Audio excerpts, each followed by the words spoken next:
So welcome everybody. We'd like to begin this event by recognizing that we're on Treaty 6 territory and the homeland of the Métis. We are celebrating the 2018 Citizenship Week, where we reflect on the rights and responsibilities all Canadian citizens share. But before we get started, we'd like to welcome some of our esteemed guests.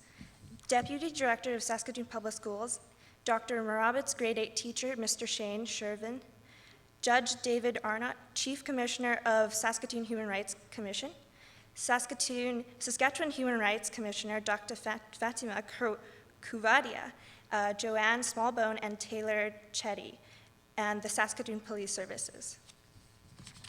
All right. Yes, sir. Yeah.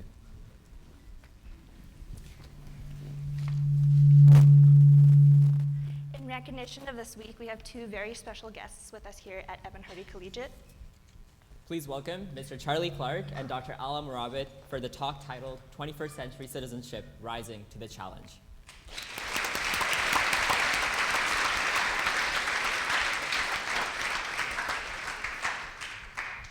So just a little intro. So Mr. Charlie Clark has been the mayor of Saskatoon since 2016. Previous to this, he was the Ward 6 city councillor for 10 years. He's committed to working with all people in our city to make this a great place to live. Mayor Clark has been a part of nationwide conversations about the key role cities play as engines of innovation and in ensuring quality of life for all citizens. Recently, in the summer of 2018, Mr. Clark was a part of the Bloomberg Harvard City Leadership Initiative, where he engaged in building responsive and compassionate cities. Dr. Alaa Murabit, a graduate of Evan Hardy Collegiate, is a Canadian physician and one of the 17 Global Sustainable Development Goal advocates, and the youngest UN High-Level Commissioner on Health, Employment, and Economic Growth. More recently, she was appointed the Executive Director of the inclusive security firm Phase-1. Dr. Murabit founded the Voice of Libyan Women to improve the economic empowerment of women in Libya. Her work has been recognized by many awards, such as the Forbes 30 Under 30, the Youngest Harvard Law Woman Inspiring Change, and the 2018 Nelson Mandela International Changemaker Award. All right, so before we begin, we'd like to inform you about the structure of this event. We'll be spending the first 30 minutes chatting with you, and then we'll have, so after this opportunity, all of you will have an opportunity to ask questions. And for the audience who is viewing this event online, please post your questions on the One Thunderous Voice site under the 21st Century Citizenship. So we are going to ask you a list of questions we have prepared for our fireside chat. All right, so Mr. Clark and Dr. Murabit, welcome to Evan Hardy. Before we get into the specific themes of our talk today, it'd be really nice if you could elaborate and explain on your role as a mayor and a UN leader. So what do you do? I don't know. All right, Dr. Murabit's handing it over to me right away. I'm a little nervous up here with this international star, I must say, and I want to thank both of you, Jackie and Harkat, for helping to guide this conversation, and for Evan Hardy for hosting us. This is fabulous, and such an important time to be talking about citizenship in our communities. My role as mayor is that I'm the person that is elected by the local community to provide leadership and to help guide the city. I work with this group of 10 city councilors, and I have one vote on that council of 11 people. And so in a lot of ways, my role is to try and set a tone for problem solving and for listening to what are the issues that are affecting our communities today. The things that we have responsible for at city council are everything from your transit system to the condition of your roads, to the leisure facilities and the facilities that you have in your community that you enjoy, the garbage collection, recycling. We have power and water services and all those different things. And at any given time, a city has to decide what are its priorities, what are the key things that are challenges that we need to address. And the role of mayor, I think, is to pay attention to what those are and invite the whole community to help figure out how are we going to solve them together. And you, Dr. Murabit. So I hold two different portfolios within the United Nations. One is as a Sustainable Development Goal advocate. How many people here know what the Sustainable Development Goals are? Okay, so good handful. I'm just going to just console myself a little bit. So the Sustainable Development Goals are 17 goals that every country in the world, except for 3, has signed on to, so 196 countries in 2015. And the goals really go everything from no poverty and quality health and quality education to reducing inequalities, gender equality, economic growth, climate change, peace, justice, and strong institutions. And really saying that the way in which you build prosperous, peaceful, successful nations is not through military means or surveillance, but it's actually through education, healthcare, and support and resources. And in that portfolio, my function really is to engage with member states, so countries around the world, and many cities on how we can help them create more robust, sustainable strategies. So how do we actually get to a space where we can talk about quality education? How much is it going to cost? How can we resource it? How do we implement it? So it's really about engaging predominantly heads of state on how we can allocate resources better, how we can make their portfolios work, and still ensure that they get reelected if that's need be, right? So making it something that's politically palatable.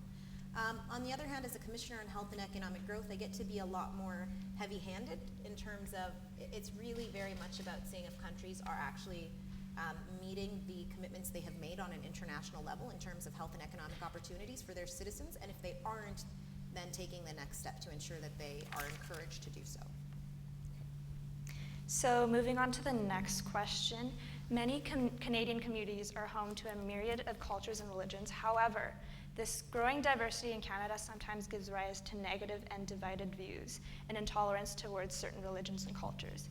Quebec's plan to ban some public servants from wearing religious symbols at work is one example. How do you think we can overcome this challenge and build tolerant Canadian communities as our society becomes more multicultural? I went first last time.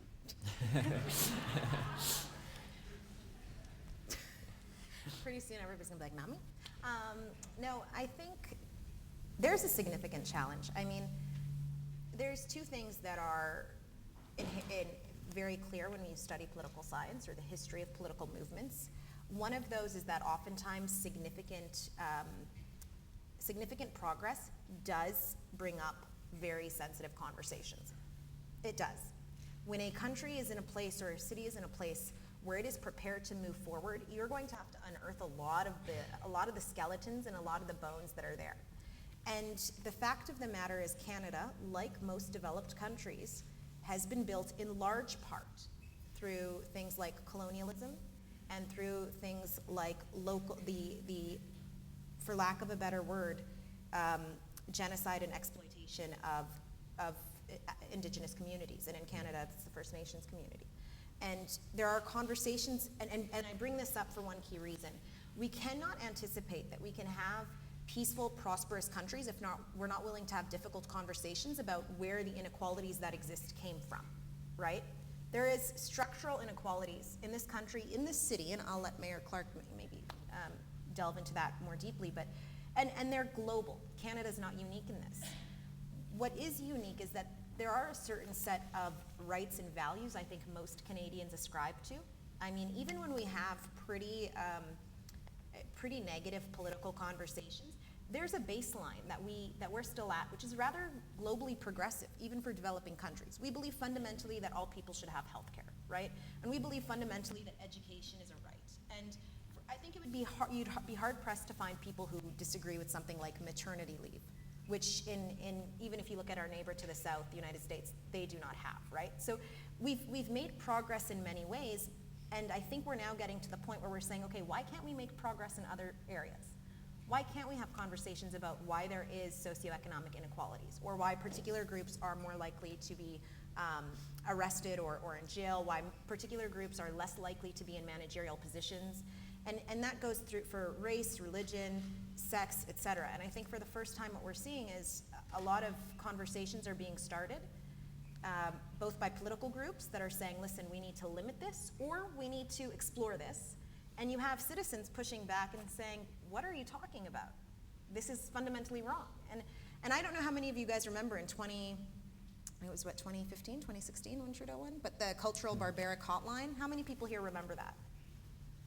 So in the last federal election, there was this idea put forth by one political party to have something they called the Cultural Barbaric Hotline.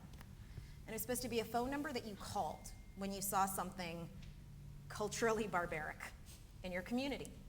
And on one hand, I was exceptionally disappointed that a political party presented that, but on the other hand, I have never felt more proud to be Canadian than when I saw the response from most Canadians. Because they called that hotline and said things like, oh, you know, my wife poured her milk before she poured her cereal. And my next door neighbor isn't mowing his lawn. And they completely, I mean, if you read Twitter that day, you were incredibly proud. I mean, there was the odd negative voice, but for the most part, most Canadians said, this isn't what we do. This is not what we do. And I think part of it comes down to ensuring that our political leaders recognize that we are a nation of citizens that know our own history, that are well aware of the fact that many of the benefits we're afforded are because of a very bloody history, and that we have to go through the steps of both transitional justice and reconciliation, and recognizing that the only way Canada can move forward is when it is very embracing of all cultures, communities, religions, races, genders. If we don't do that, then I worry we would go backwards. And I'm not sure how many of us would be as proud of Canada if we did that. So. Yeah, it's a very, very important question right now in terms of what are going to be the values and the basis that we move forward as a society at a time when there's this turbulence and we're becoming increasingly diverse, not less diverse as communities, and so we actually need to figure out how do you live out in a community of people of many different backgrounds in a way that where you find common ground instead of reasons to have division and polarization. And the challenge is that emotional responses are very powerful, and governments and decision makers and community, whether it's radio hosts or can engender either fear and hatred, or they can engender hope and curiosity in citizens. And that's I think what we're being challenged to do. There are a lot of difficulties in society today, economic uncertainty and insecurity that people feel. And unfortunately, what I think is happening is there are a lot of forces at work that are using those insecurities that people are legitimately feeling as jobs are less certain, as incomes are less certain, more and more people are working part-time, and actually scapegoating and using immigration and difference as the focus of the anger and frustration people feel. That's in many ways why people feel Donald Trump was elected. And I think, as Alaa talked about the history in Canada, you know, I would really invite students and classes to read the Truth and Reconciliation Commission report. The first 100 pages of that report are such a good synopsis of how a country justified colonial thinking, justified the residential schools, justified moving people to reserves as a way of enabling land development and settlement. And what it shows is a way of thinking that did assume that the Indigenous community, those First Nations people, were less than, were other, did not merit the same treatment and the same recognition as the people, the European settlers who were moving in. And that's the kind of thinking we have to undo. We have to actually recognize, how do we see the signs of that? Because that took generations to build in, and it's going to take generations to undo. And so we need to learn from those kinds of things and say, if we're serious about building a different society going forward, how do we recognize those signs in ourselves and instead move to curiosity and hope? And the last thing I'll say is just last week or 2 weeks ago, I was in a ceremony, a pipe ceremony for the 30th anniversary of Muskeg Lake Urban Reserve signing, and one of our elders, one of the people in the ceremony who was the original chief at the time of the signing, Harry Lafond, talked about how we need to see the strength in one another. And I thought, that idea of seeing strength in one another is the exact opposite of colonialism, is the exact opposite of racism. And we're being tested because there's people trying to create divisions, to actually challenge that and say, no, we're going to see strength in one another. Not just tolerate one another, not just recognize each other's rights, but see strength in one another. That's a great point. So we also wanted to talk about climate change. Wait a second. What do you guys think? Harker. Yeah, I completely agree with what you said. I think there's a lot more. It's always, I think the one thing that we always relate to as humans first is emotion, how something is branded, how something is sold, whether it's the Quebec ban or anything. It's sold with an emotional justification, which isn't always true to why we're saying things. So I think it's just how it's represented, and you're just trying to allure people to think about it a certain way. But So what's the solution? for me, it's more so talking more about the facts, talking about making data more visible. Why are we depending on opinions? I think we need more facts, we need more statistics, why something is, I don't know, I think we often go by what a politician says or what his or her opinion is, but we never really talk about, we have so many statistics, but those facts are, I don't know, in Canada, I think the government of Canada makes so many statistics reports or whatever, but are they ever used to, I don't know. So I'm going to challenge you on this Yeah. one. In an era where fake news is a frequent headline, and where a lot of voters actually say they dislike hearing from the scientists and the academics, how do we make, because I agree with you, Yeah. I think there's a lot of incredible research. How do we make research politically, socially palatable? How do we say statistically, if you educate women, your economy is going to skyrocket? Without turning off that around 50 to 55% of the population that says we're sick and tired of these academics and these politicians trying to trick us with numbers. Yeah, How do no. we do it? Yeah, no, I certainly believe. I think there's a lot of, like scientists, we do research, we do lots of things at the university, but it's not ever, I don't think every researcher makes the effort to significantly communicate that research back to the community. And that's also because some of these scientists aren't even trained on how to communicate back to the community. And I also think it's not only the scientists, but does the community make an effort to make sure that the scientists are aware that it is their responsibility to talk back to the community? So it's both. I think not only are the researchers aware of the kind of impact that they can make with what they're studying, but the city or the government in that sense isn't taking the extra step to say, hey, what are you trying to say? So I think it's both.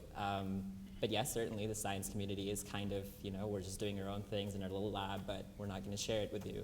We're just going to publish papers, but what does that mean for the society? So I think it's both, and it'll take time. But I also think that people like you can possibly, encourage scientists or governments to acknowledge that. And how about you? What do you think? I agree with what Harkirat said, but going back to the Quebec ban, I think it's also because of it's the difference between security and safety, or religion and multiculturalism. And then with technology these days, we have so much online, so much research online, but we need to actually build on it. And then the scientists, and we need to communicate, and like what Harkirat said, you guys are role models, so it'll be good to just, Can I just make a comment on the Quebec ban and on where I see hope? Because this is the time when we need to see hope, right? And Yeah. I had a chance to go to the U.S. Conference of Mayors meeting in February, and you see all the chaos of the politics in the United States, and you think, wow, America is a place where it's just, there's so much hate and there's so much anger.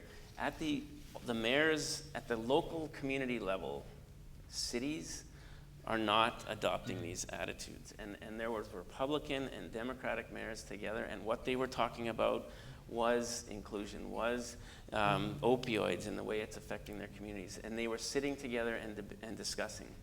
With the ban on the Quebec ban, the Quebec Conference of Mayors spoke out against that. And so I think data and statistics and things are important, but the reality is in the neighborhoods and the schools and the streets and the workplaces where people actually have to live with one another and meet one another and visit one another, relationships are built, and the same attitudes cannot take hold to the same degree. Those tend to be national policies because governments are at that level disconnected from the real lives of communities.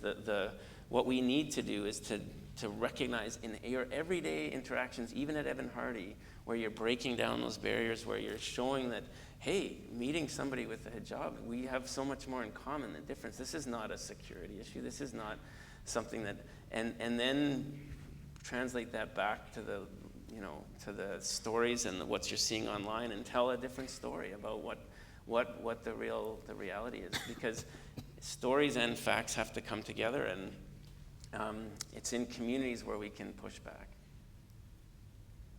Certainly, yeah. So we wanted to talk about climate change next, because I think Jackie and I were discussing what we wanted to talk about, and we felt that it's a significant issue. So I don't know if you looked at it, I'm going off script right now, but so the Nobel Prize winner who won for the economics prize, he said that we do need to work towards, and his work was related how we can, without ruining our economic stature, we can still do significant work for climate change. And one of the things he mentioned was carbon tax. In Canada, though, we have so much disagreement, not to say that carbon tax is the appropriate solution, but we never seem to have a consensus. And he talked about consensus being the main, I guess, stepping stone for fighting climate change. So how do you think we can bring more consensus to the discussion related to climate change?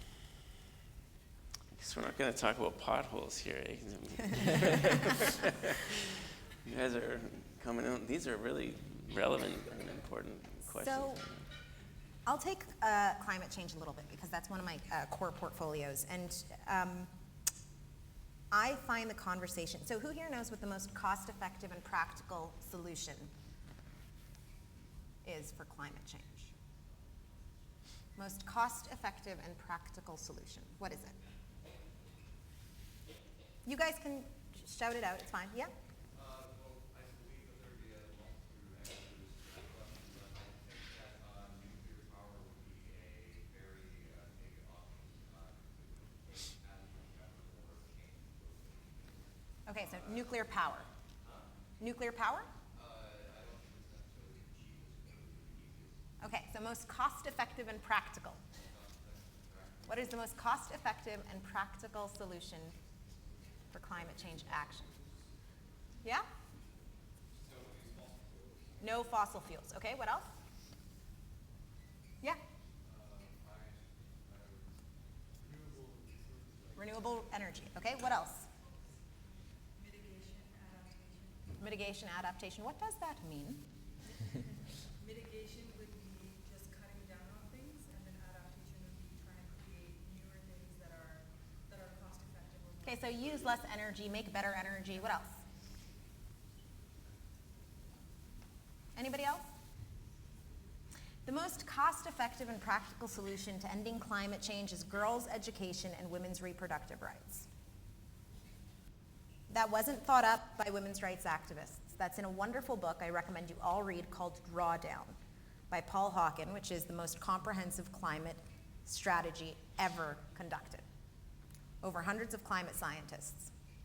And the reason that's important, the reason I emphasize this, is because when you turn on the news, you'll hear about rockets to Mars, and you'll hear about these huge climate summits where everybody's talking about biorenewables and all of that, but you won't actually hear about what you can do locally on the ground. And the reason girls' education is so important, and we'll start with that, and then we'll go to women's reproductive rights. But girls' education is incredibly important because when girls are educated, they get married later, they have less children, they create a cycle of economic empowerment in their family, and how much do employed women reinvest into their community? Who knows? Percentage-wise, how much do employed women reinvest in the community? On average. You can yell it out. 60%. 60%. 75. 80. People are just going up. 80, 85. No, so 90%. Women reinvest on average 90% into their community, which actually is very important when you're talking about the use of energy. When you're talking about the fact that they're having kids later and less children, that goes to the realization that in order for us to mitigate, we are never going to use less energy if our population continues to grow in the way it does. And we fundamentally cannot control. I don't believe it is possible to say things like one-child policies work, or to control the decisions that women choose to make with their own bodies. But what we can do is ensure that those are decisions that women are actually making. That they're not being forced into marriage late because they got their period and periods made it impossible for them to go to school anymore culturally. Or that they're not being forced to have multiple children. Or that they're not being sexually or exploited through labor. That's very key when we're talking about climate change. Those two things alone. One of the biggest expenses of energy in the world is our food industry. Small farms are the third best solution. Who are 88% of small farm owners? Women. Locally, women create food. Locally, women expend energy. Locally, women sustain economies. So when we talk about things like carbon tax, I know there's a lot of really, and I think one of the things that frustrates me most with politics is that everybody latches onto a word and they're like, oh, carbon tax. Like, let's all talk about what this will do for us, what this won't do for us. And everybody can have different opinions on that. But I get very frustrated when we go to X, Y, and Z and we haven't even talked about the ABCs. We fundamentally haven't. And we do it in everything. Climate change is one example where if we really want to be effective on climate change, we need to actually start talking about who's getting an education and who's getting opportunity and where our resources are going. If a country has said, listen, we're going to put $100 billion into climate change action and none of that globally, and none of that is going into girls' education, then I'm sorry, but that's lost money. It is. You can have long-term strategies of renewable energies, nuclear power. Those are great long-term strategies. But we're never going to get to the point where we get to implement long-term strategies if we don't deal with the immediate threats. And there are significant threats. And it's the same for women's rights. I mean, Canada is a fantastic example of a country that has women's rights at the top of its agenda.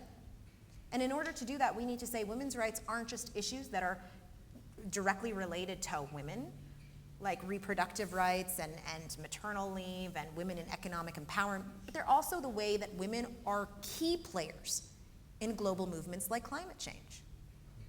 So, I think what, and my hope is actually, this is what, we have in COP21, COP22, we've had all these high-level negotiations on climate. And countries are a lot more likely to sign on to renewable energies because it's exciting and it's going to make them money in the long term. And I think it's a lot more difficult to translate the statistics about women and girls for a lot of climate scientists than you would imagine, right? And the group that I think gets it the most is younger leaders. I mean, I'm 28 and I'm the youngest of my colleagues by over 30 years. And so sitting in that room, once you have different voices saying, listen guys, maybe there's a different perspective. Maybe it's not about how much we tax, because ultimately we're never going to actually be able to do it enough.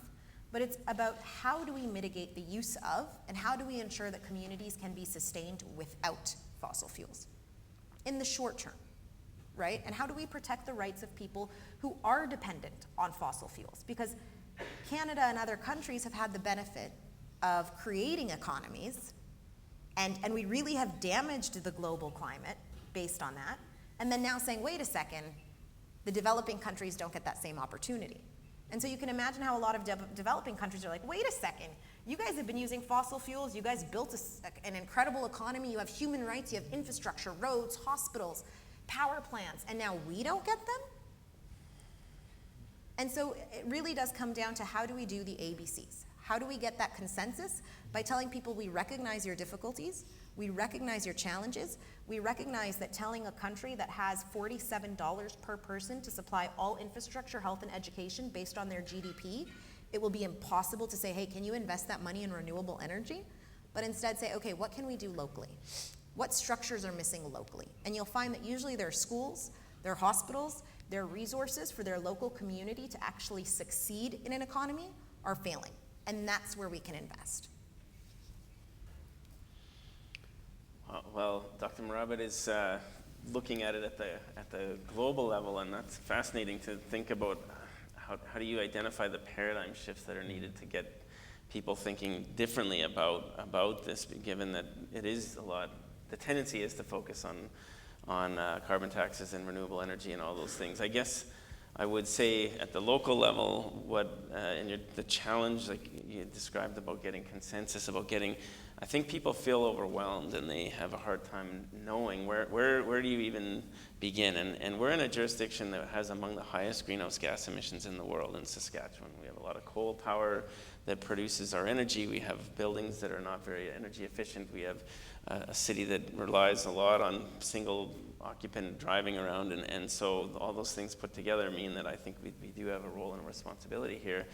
And where I think we can make progress is to actually start and do tangible things within a community that get people to see that each person can take a step. And there's things going on, like, you know, home builders that are building houses that are 90% more efficient than the conventional construction, and they're becoming cheaper to build, so that you can do it for a similar price as a new home. And we need to promote, and we're working on policies that help to promote these types of things. We have a huge solar potential in Saskatoon and Saskatchewan that is not fully utilized, and so we're looking at and working with the university and experimenting with solar power so that we can do that. And the more people start to see, oh, there's more solar panels, that's possible, look into it, make investments themselves, shift where those decisions are made, and then it actually starts to create jobs and create opportunity and create a sense of possibility for people, we can go there. So I guess in my role, I'm now less focused on some of those big international and national debates over the taxes and so on, because I think what we need to do is to figure out in our own communities, how can we start making a difference and have people see possibilities, so it's less of a divisive debate, because it just makes sense. It's just the right thing to do. And I think that's where we need to go. Okay, so going on to the last question, Dr. Murabit, you spoke about women empowerment and women economic empowerment. So it requires a dedicated effort to get more women into activities like leadership positions and stuff like that.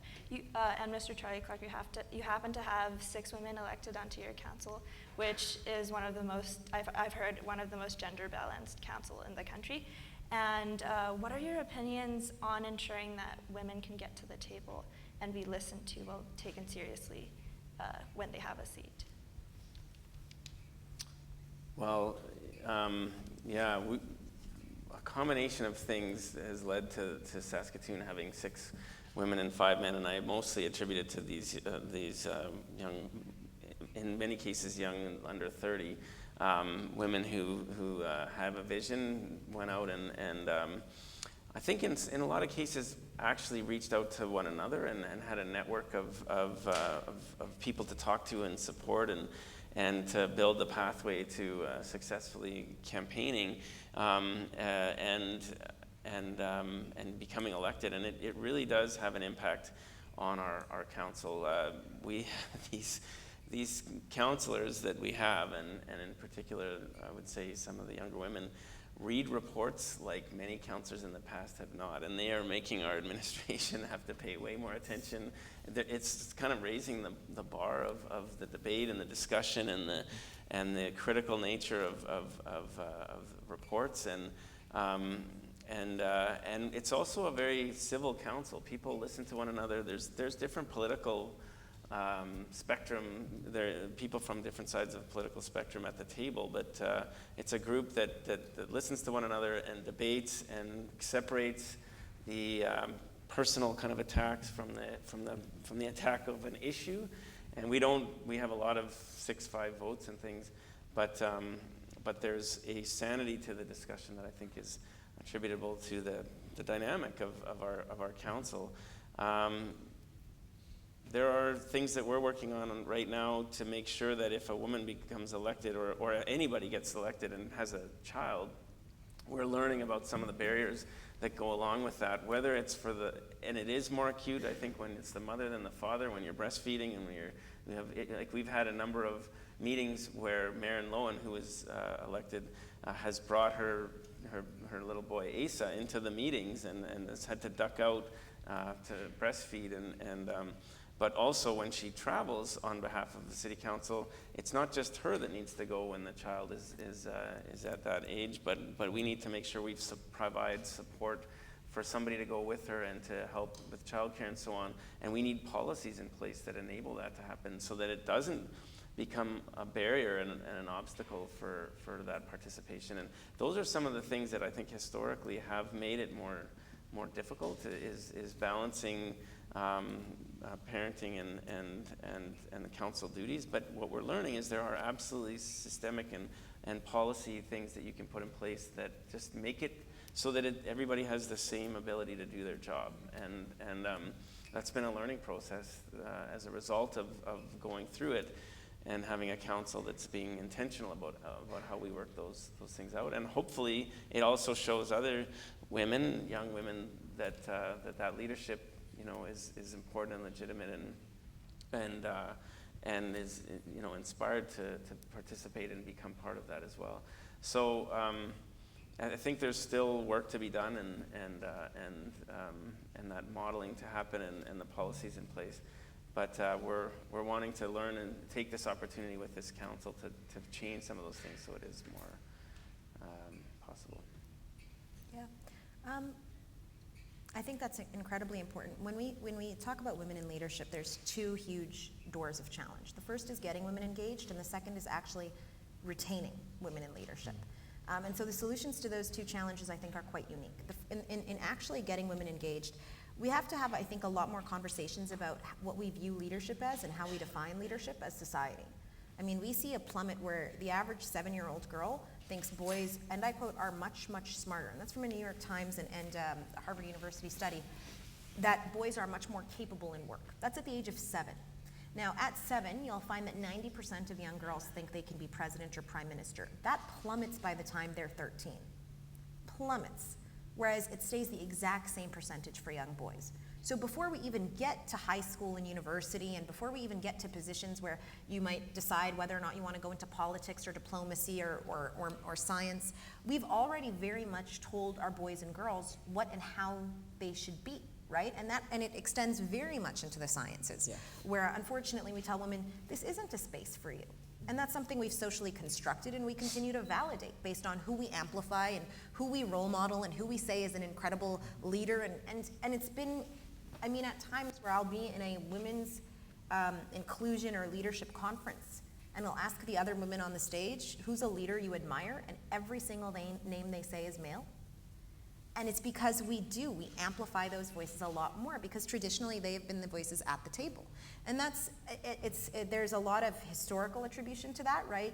You're talking about networks, financial resources to run a campaign. You're talking about a socially constructed view of leadership and authority. All of those are things that women have to challenge, even in Saskatoon, even today.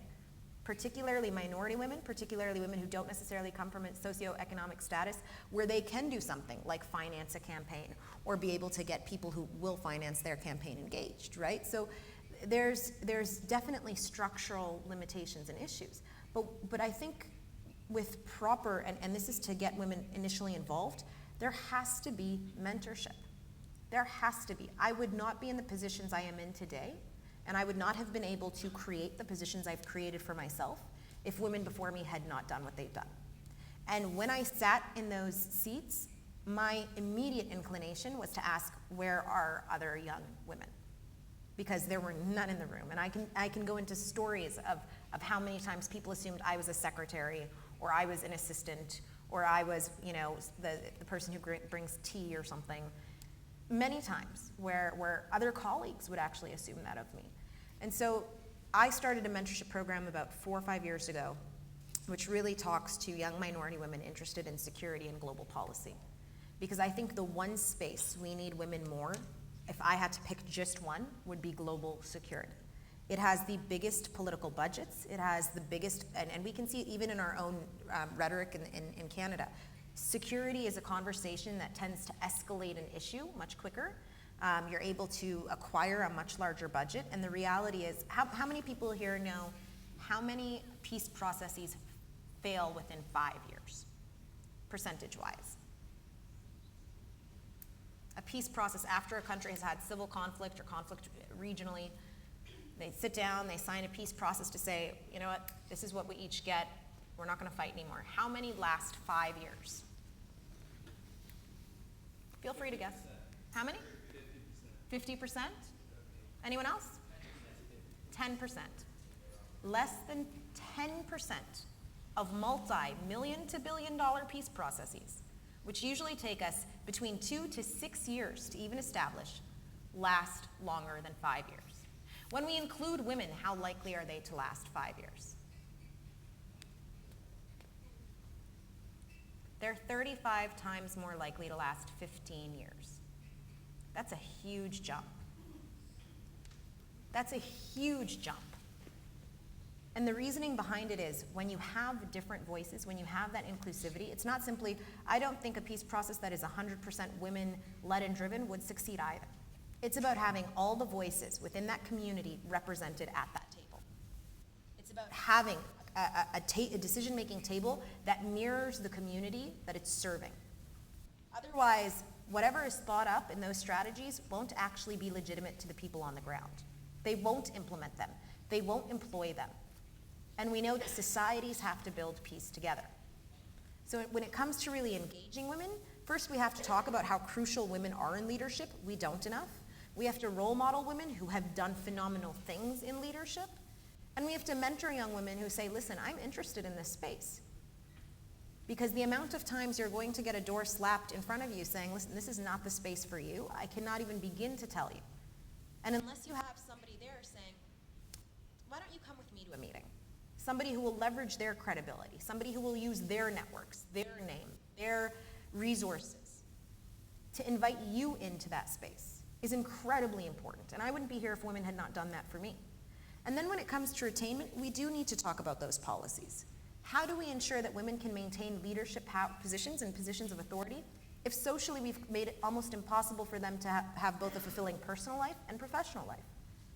Or if their initial experience in a professional space has been extremely antagonistic because there weren't other women there. So we do need to facilitate and create policies where we're not just getting one woman at the table and saying, well, that didn't change anything. Because how many of us would really speak up if we're the one person who looks and sounds like us when there's nobody else there? I mean, even in a consensus-based negotiation, even in a city council, if you're the one person who looks and sounds like you, even when you do speak up, you'll just get voted down. So we need to create enough of a threshold where those decisions actually get put through. And we know empirically, because of the data, that's a minimum of 30%. When we have a minimum of 30% women or a minimum of 30% men, decisions are better made, conversations are more holistic, we look at more solutions, we look at different challenges. It's 30%. So if you don't have 30% on your student council in Evan Hardy of either gender, then that's something we need to work on. And if we didn't have it in the city council, I'd be like, hey, what's Saskatoon doing? Right? But that's what we need to demand. It needs to be on boards, it needs to be in schools, it needs to be in universities, academia. I mean, less than 2% of minority women, less than 2% of professors are minority women. 2%. That is incredible. It does not matter where you work. You can work in public policy, you can work in academia, you can work in security, you can be a student. And each and every single one of us has power. Each and every single one of us can walk into a group of people and say, hey guys, listen to me, I have this great idea. I could not walk into most of your friend circles today and say, hey, I have a great idea, and all of you would buy in. But one of you could. And I can go into my meetings and I can have influence and credibility. So wherever you work, wherever you have power, wherever you hold space, you need to start asking who is not here. Who isn't here? How do we make sure they get to be a part of this conversation? It can be with the Soul Ambassadors, with the Leadership Council, with the Mayor's Office, but who isn't part of this conversation? And I think usually that's the first step. Wow, thank you. Those are some great points. I know the audience has some questions for our two guests, so if Mr. Schoenfeld could pass around the mic.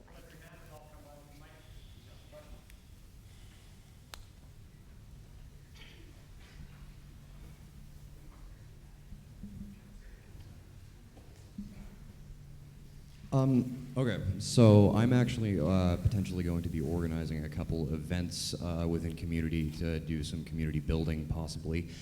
And I just wanted to ask you if either of you would be willing to possibly endorse or even possibly attend any events that would be meant for community building and increasing of acceptance and diversity. Sorry, what was the question? I didn't. I just wanted to be. I just wanted to know if you would be potentially willing to endorse or even attend events involving community building and diversity within communities. I think I'm here more often than Dr. Murabit, and certainly it's something that is a priority for me, is to go and be part of events that are community building and where we're learning and trying to create space for dialogue and discussion and opportunities for people who come from different backgrounds to build a sense of neighborliness and just break down whatever the hesitation that we can have to meet and visit. And the Human Rights Commission and many of the members that are here have been great at helping to organize many of those events.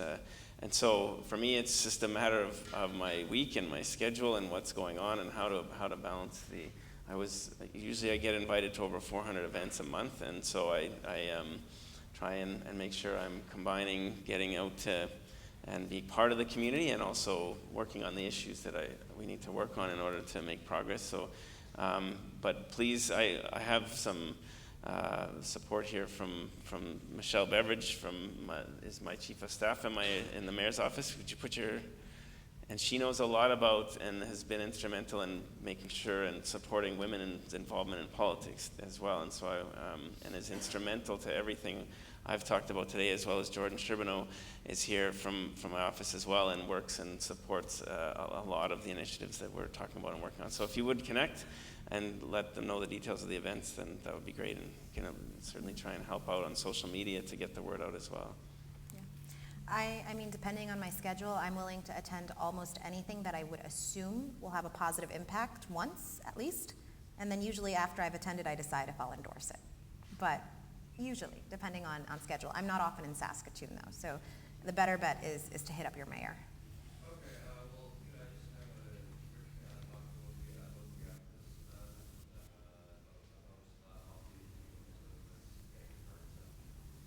the Sorry, I can't hear you very well. If I have a quick word after all this is over, so I can get your card. Oh, for sure. Yeah, no, for sure. And you can always, so one way, I mean, my schedule is relatively public, at least where I am on my website. And there's an invite me tab on my website if there's an event that you think I need to crucially be at.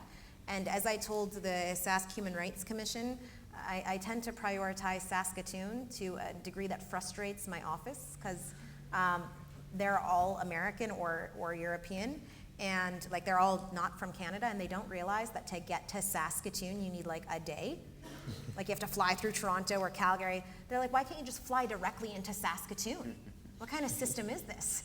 And I'm like, guys, I'm not gonna I don't know where this is what we're doing. So whenever I have Canada events, they always try to keep me here as long as possible, so I just do them all at once. Hi, I wanted to ask if there has been a single canine female officer. There's been a single female, I couldn't hear the next part. Female officer. Female officer. Sorry, what was the question? I want to ask why there hasn't been a single canine officer, female. Canine unit, female canine unit officer. I have no idea. So the question is why there hasn't been a female canine unit officer. That's a good question. I don't know that I've ever had that question brought forward. I know Constable Smallbones is here, and she might have some insight. I don't want to put it on you, but do you know anything? To that a little bit, I guess. I think that we've had a lot of change, and it's really positive with the police service. We're moving in the right direction. I think back in the day when I applied for canine, it wasn't that way, and I was not accepted at that time, and I was told because I was a girl, I got my period that I couldn't work a dog. So that has come a long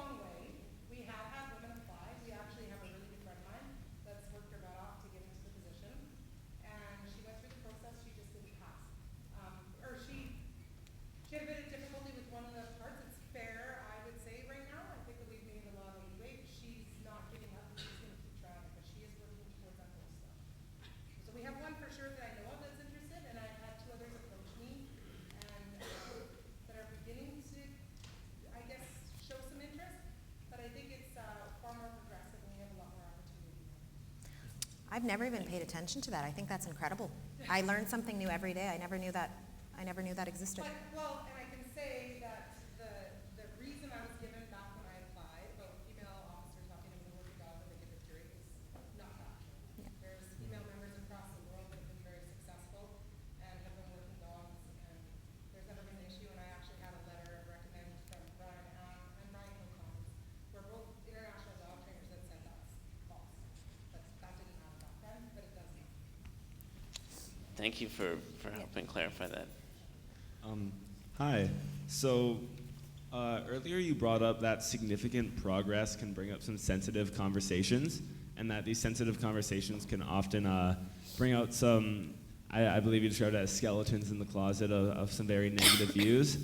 In the past couple of years since the murder of Colton Boushie, I know that brought up a lot of very negative views towards Indigenous peoples, and especially on sites such as Facebook and other social media accounts. And so how do you propose that when we're having these conversations and views such as these come up and it creates these tensions, how do we deal with those in a healthy way that works towards reconciliation? That's an awesome question. It is. That's a fantastic question, and it shows a level of, I think, emotional intelligence that is lacking in most of our political discourse, and oftentimes in our online discourse. The internet does a funny thing where people feel a lot more powerful because they are not accountable. And so when someone is going to say something really racist or sexist or derogatory to your face, they have to be held accountable for it in that immediate, right? And online, they can put a funny name or a picture or even their own name and say something that they would never think was appropriate in a personal context. So I think that's one of the great challenges, is how do we create accountability for the conversations you're having on the internet? How do we, and what's been interesting about the past year is actually how people have leveraged the internet to create accountability for local interactions. I mean, we've all seen the videos of Permit Patty and things like that. Have you guys seen that? Where there are women who will, call the police on an 8-year-old black girl selling water and saying, "Where's your permit?" And somebody videoed that, and it ended up being shared, and that woman, her name was made public, she lost her job. And so there's ways we can also leverage those public forums, those tech spaces, to create accountability. But there's also a need for us to recognize that accountability isn't inherently ingrained in those. And the second thing is, I mean, a lot of what people write online is actually what they think.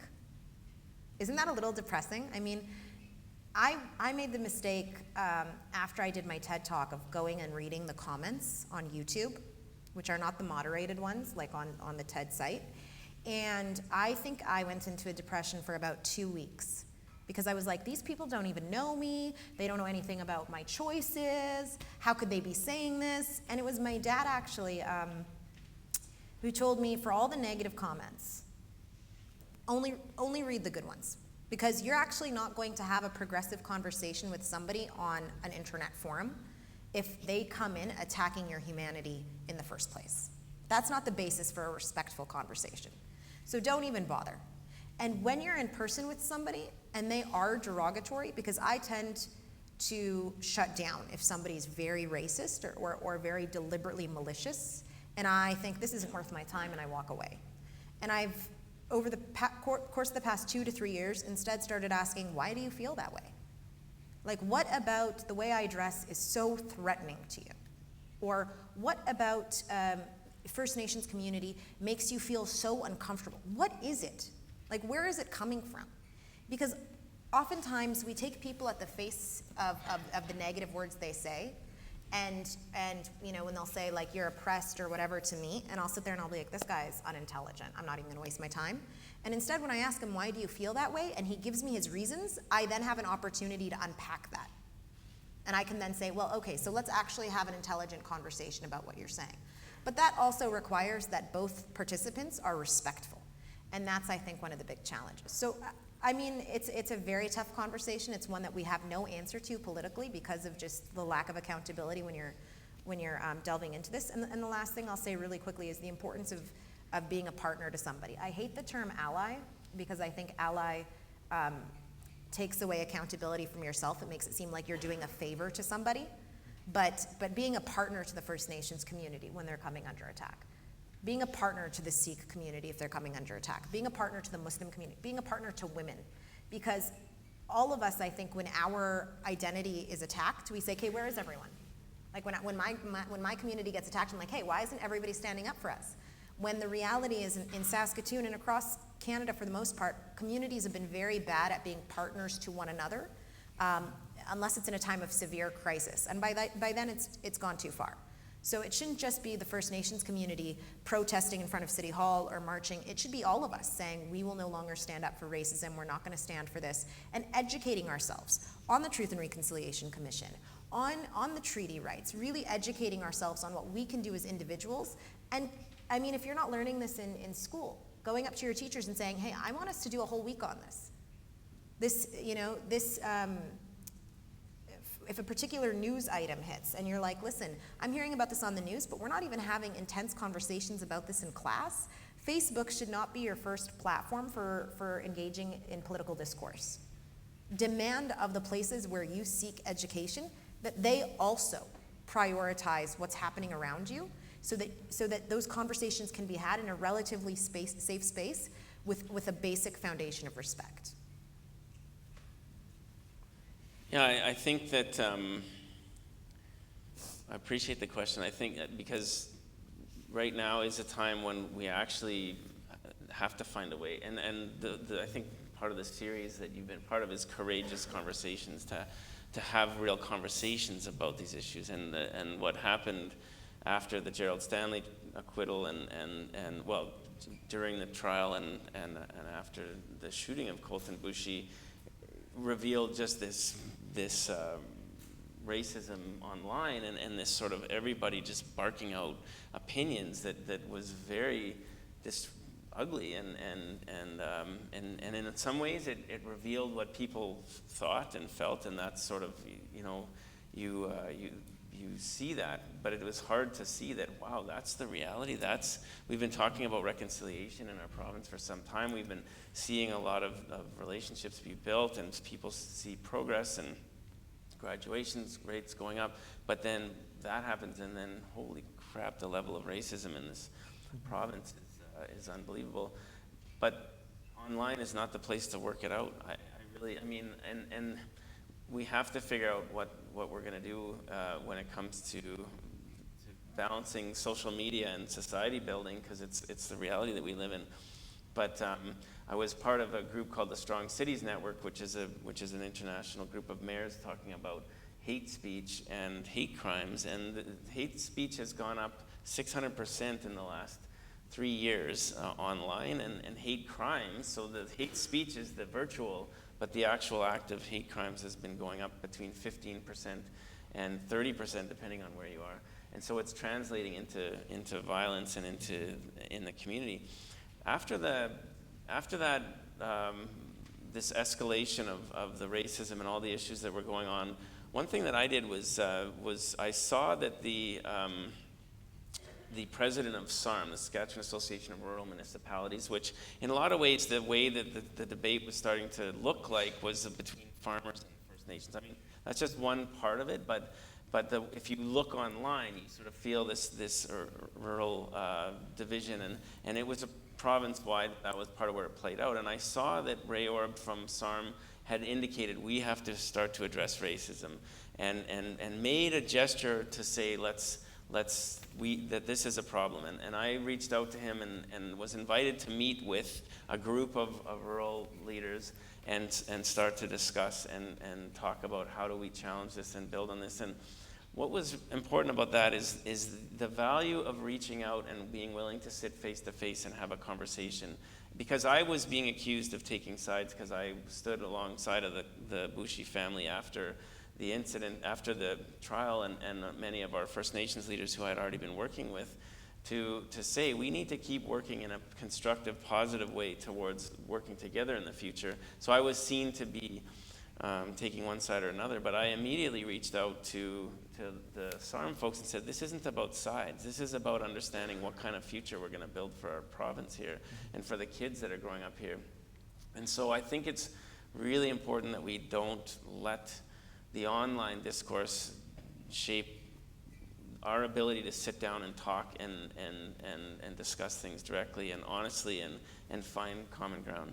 I also want to hear what you think about this, because you're dealing with it. You're student leaders. You probably see these debates taking place online and in your community. And so, what are your thoughts? How we get through this in a constructive way? I know, like, our generation is a big part of social media. We check all the different social media apps almost every day, and I think we should just not.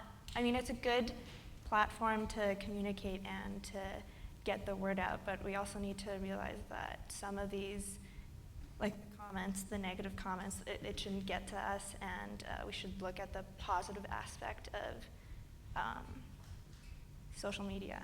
And Yeah, I find that racism, or racism for that matter, I think it stems from how I think whatever I talk with my parents, whatever we talk at home, I think that's the majority of what my view of the world is. It's not really what I see on social media or what my friends are talking about. I find it comes from my family, and my family gets those views from the communities that they're a part of, whether it's the temple, whether it's whatever. And in racism, I think in Indigenous communities especially, when we first came to Canada, I think our understanding of Indigenous people was primarily based on just negative stereotypes that were passed down from the communities we were part of. So we were never, and I think my parents, I was talking to this with Mr. Schoenfeld also while we were preparing for this discussion, and I said, my parents for the first time, I think they actually sort of realized the history and, whatever, the bloody history as you mentioned, when they were reading the citizenship test booklet. And they said, we never, I mean, not that they're racist, but I think they never fully realized the extent to which, communities have been suppressed. So I think it's also how those stereotypes are being passed down. I think social media is a part of it, but I don't think my opinion comes from social media. It comes from my family, and my family's opinion comes from the communities they're part of. And because those communities are so strong in their bond, they want to make sure, and I think those communities aren't doing it on purpose. They're spreading this information just because they want you to feel safe. So they'll say, don't go to downtown in the night or whatever, you'll find, this kind of a demographic. So it's just these stereotypes, I think, that just get passed down. And I think social media is one aspect, but primarily I think is how we talk, how we analyze this information. I completely agree with you, and I think the representation point is incredibly important, how we represent particular demographics. I mean, if you look at media, or if you look at the way they're discussed, or even how many, and this is actually the one point I'll emphasize here. I do believe in order for a community to progress, and be it a city, a nation, to progress and to be prosperous and to be sustainable, the people closest to the pain do need to be closer to power. They do. And if you do not have people from the First Nations community in positions of leadership and power, then it is very difficult to escalate those conversations to the place of importance that they should be in. There need to be more people from the community in positions of power. And if that means that a lot of you need to run and need to get engaged politically, great. But power also comes in different forms. We need more academics. We need more people to change, because a lot of the conversations you're talking about aren't just stereotypes. We have them in academic books. Yeah. I mean, we have academic texts that create and instigate stereotypes. We don't have a lot of representation in the highest positions of media and representation.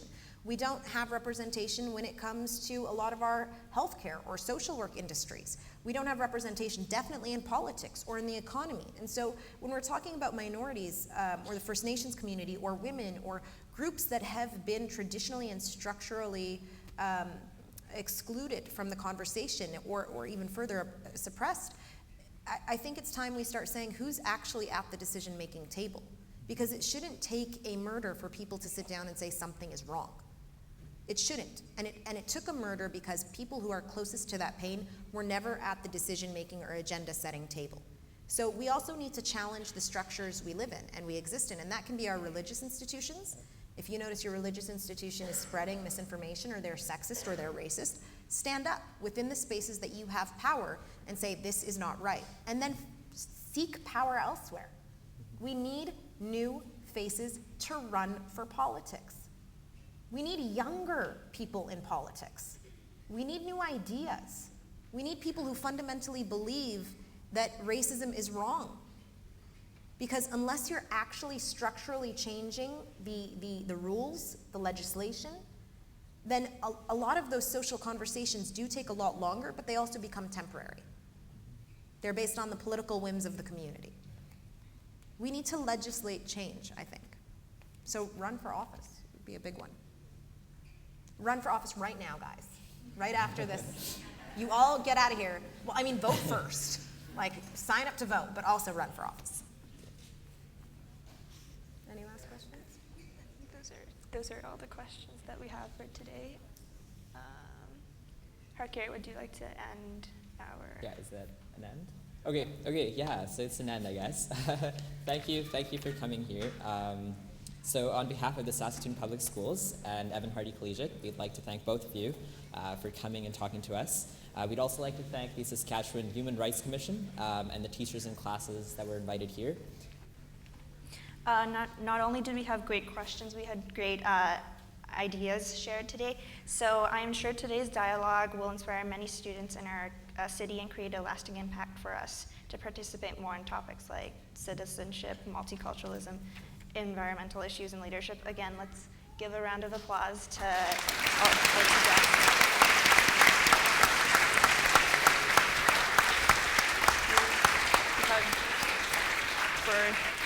What is That's for Heidi too. Oh, cool, a 2.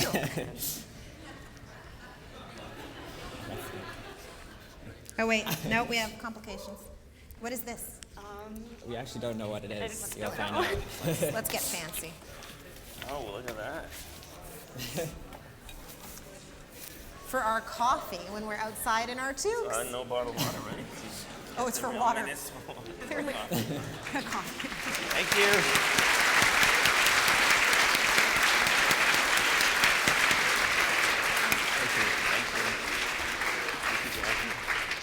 Thank you so much. Thank you very much. Thank you. Thank you. Nice to meet you. It's always good to talk to you. Thank you. Okay. Thanks, everyone.